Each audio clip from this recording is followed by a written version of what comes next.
All right, so it looks like we're in the last leagues to defeat Palmer. Sorry for, I apologize to anyone here that likes the music of the game. I've been doing this battle tower and I've played this game for so many years at this point that I have it turned off.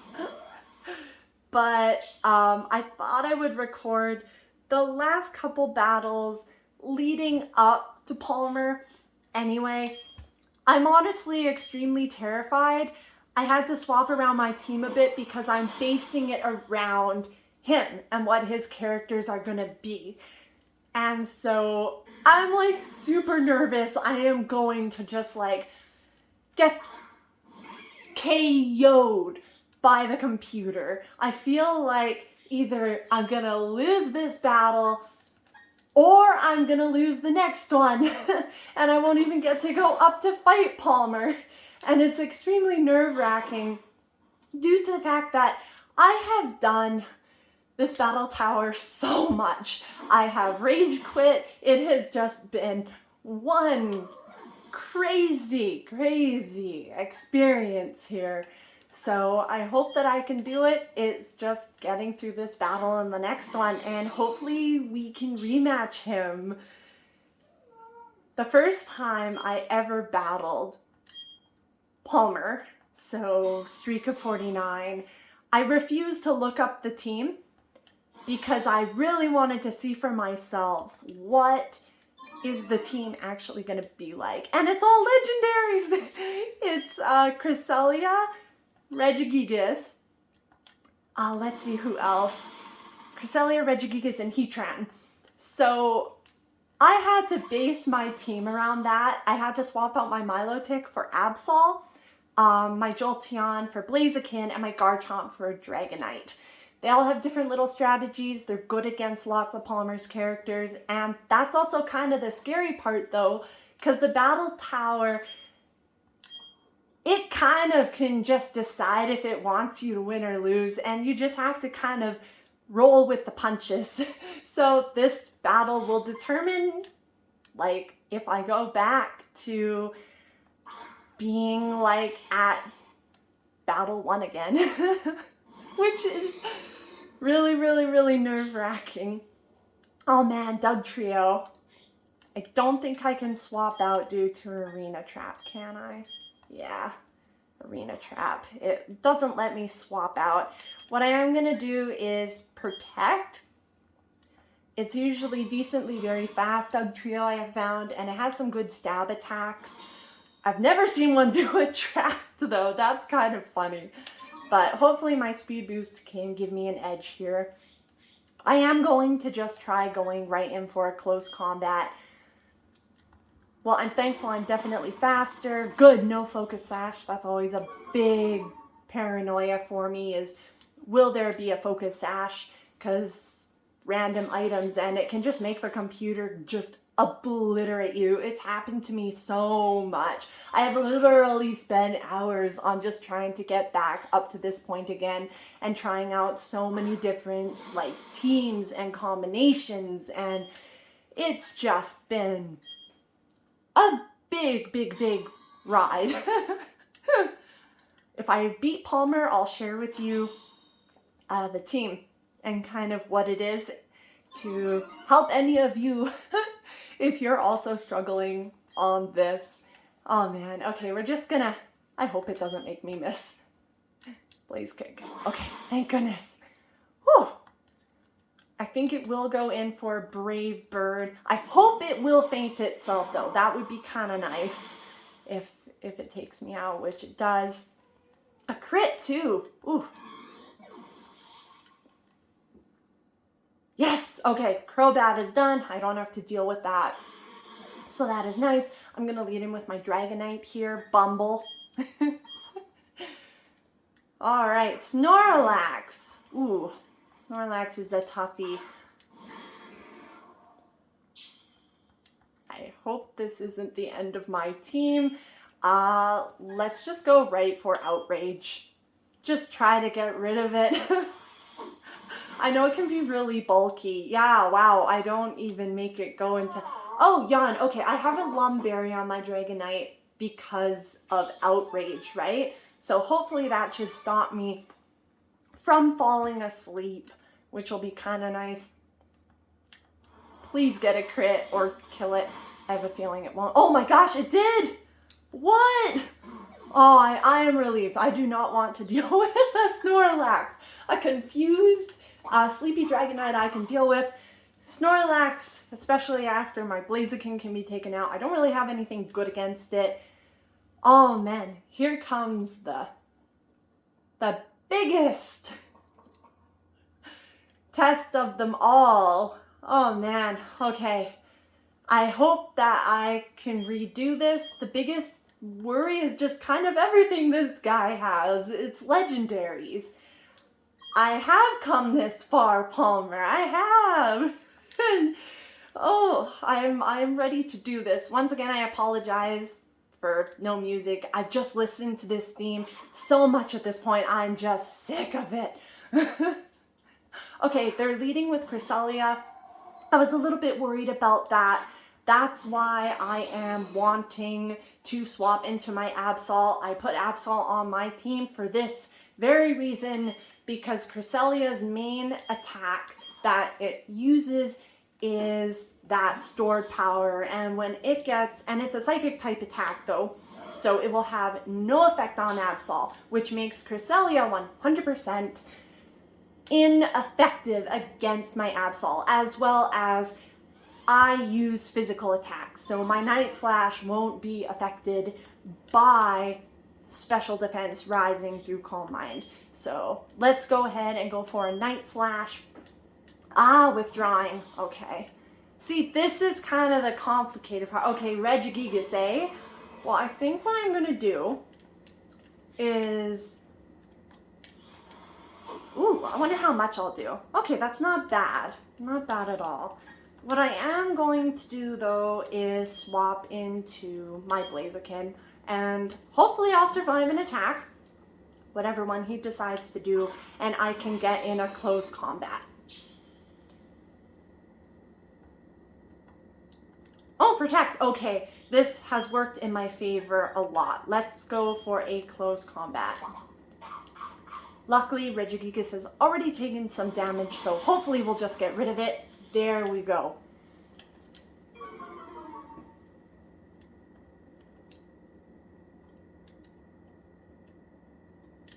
So I guess as a heads up, if you try using a fighting type against it, it does hold that Chople Berry. Very interesting. Speed boost, super OP ability on Blaziken. Heatran. Well, I have waited so long to just close combat this Heatran as well. Hopefully, okay, it's not focus sashed. So the biggest worry now is just dealing with that Cresselia. But once again, I would like to just swap into my Absol, as Absol is going to be a huge ticket of just getting Cresselia out of the way, as she will have nothing good against it.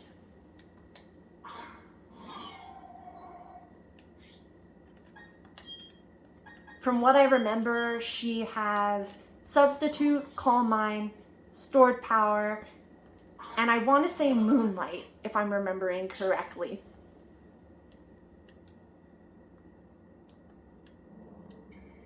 Let's just go ahead and go for these Night Slashes again. Hopefully I'll get a couple crits in. This Absol is very special. It has the Super Lick ability. Super Lick, I'll have to redouble check. It's the...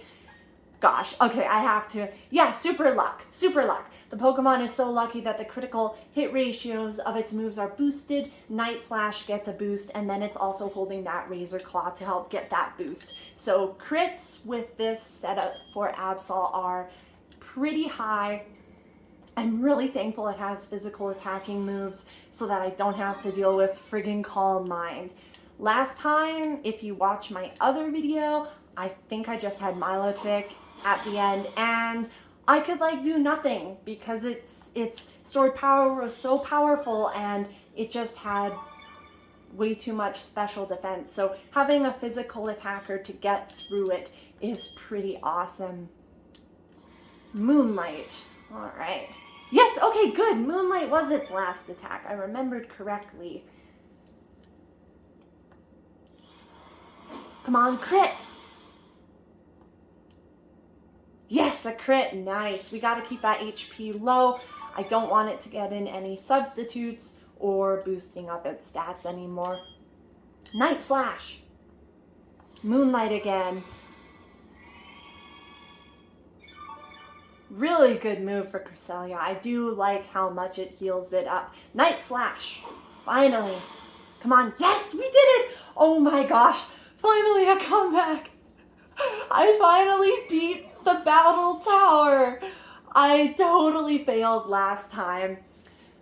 Wow. Well, anyway, as promised, I will show you guys kind of what I did with my team and what characters I actually used to beat the battle tower.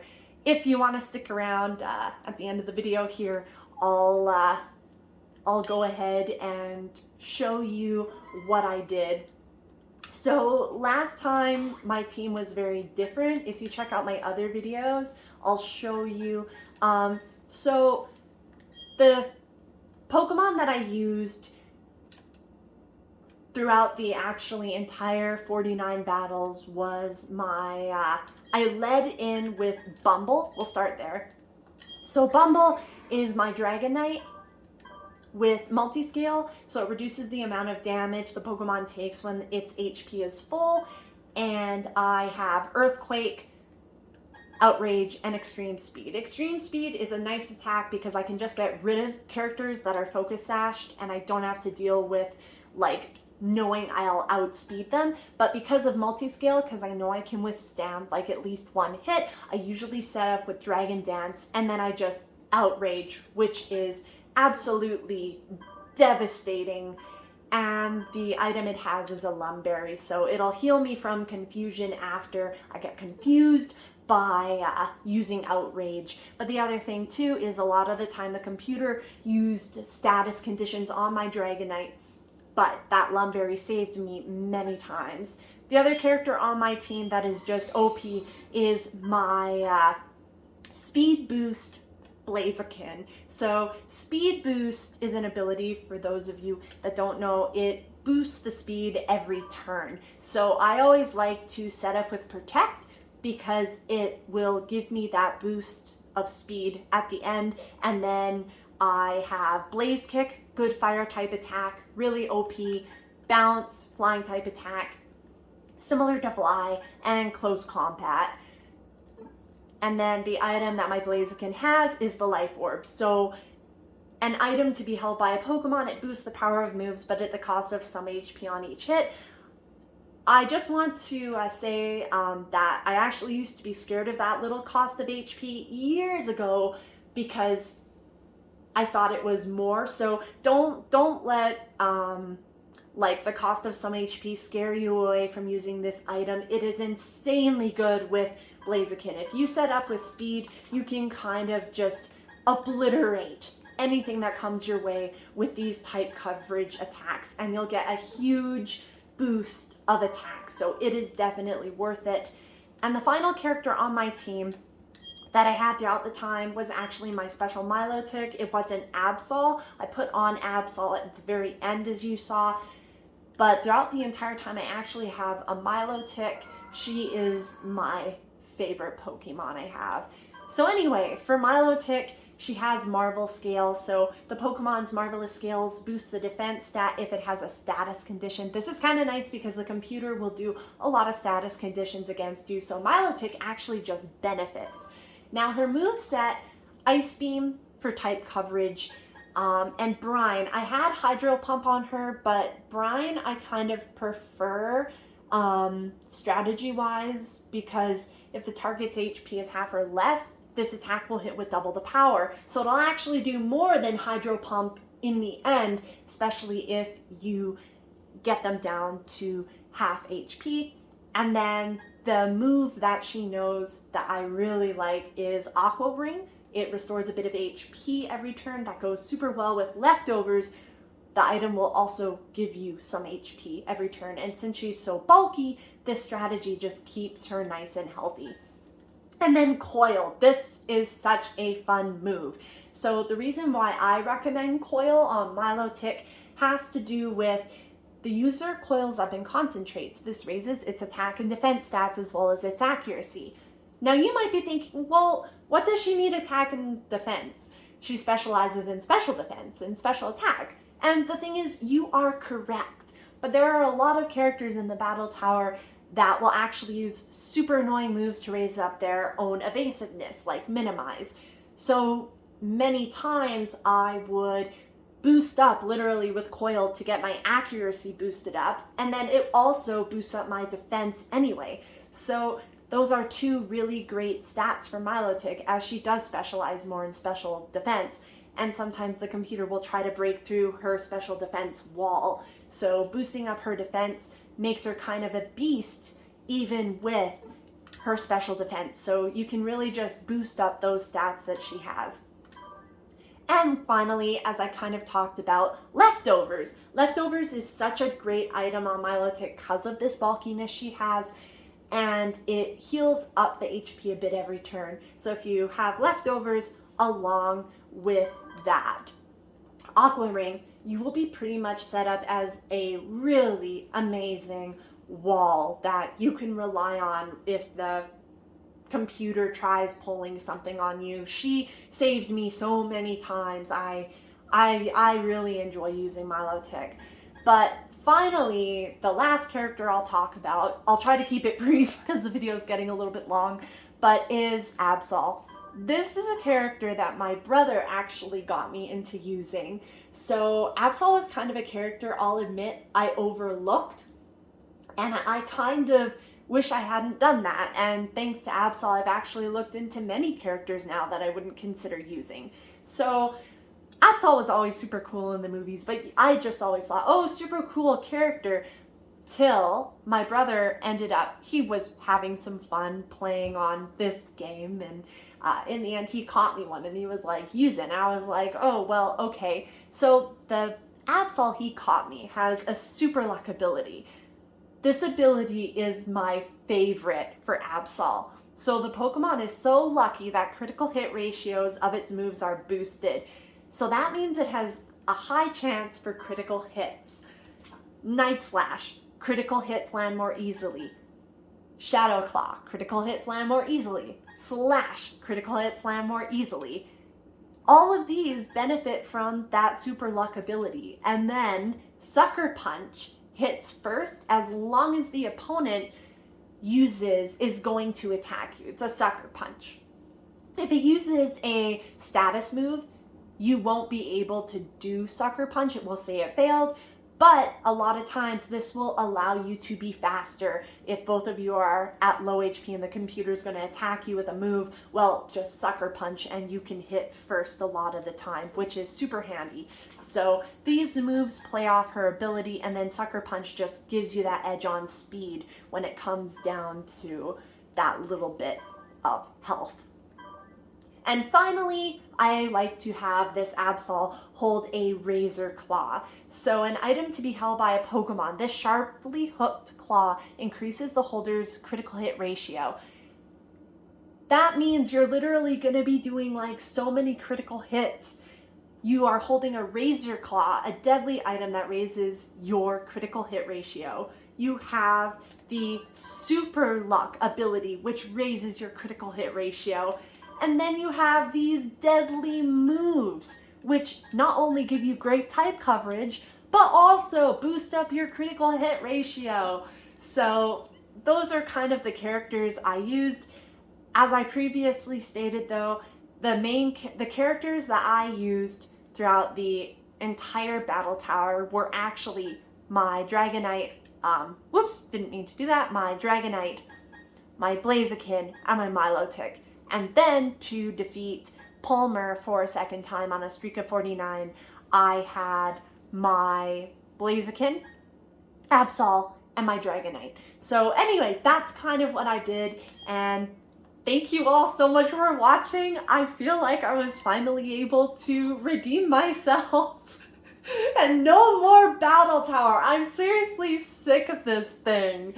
So yeah, little character stretching. I know, I'm sick of it. Anyway, good luck to all of you facing this battle tower. It can be a real grind. But that's what I did. Hopefully it can help you out. I still have the video uploaded of where I lost. I also have the video of where I beat him on just a basic streak of 21. Feel free to check those out if you're struggling on this tower, or if you even just want to go check it out. Anyway, thank you all so much for watching, and especially feel free to hit like and subscribe. This took forever to re-record again. But yeah, thank you all so much for watching, and have a good one. And if you like this kind of content, maybe I'll think of uploading a couple other Pokemon videos if I ever get the chance. All right, everyone, thank you. And to finish off the video, I have a little guest for us. I love snakes, and I showed her in one of my last videos. This is my Brazilian rainbow boa. I am just so in love. Her name is Shimmer. She is just such a precious little princess. So she's so beautiful, but she's so inquisitive. I love what she does with her head. Anyway, everyone, thank you all so much for watching, and hopefully we'll see you guys in the next video. Bye!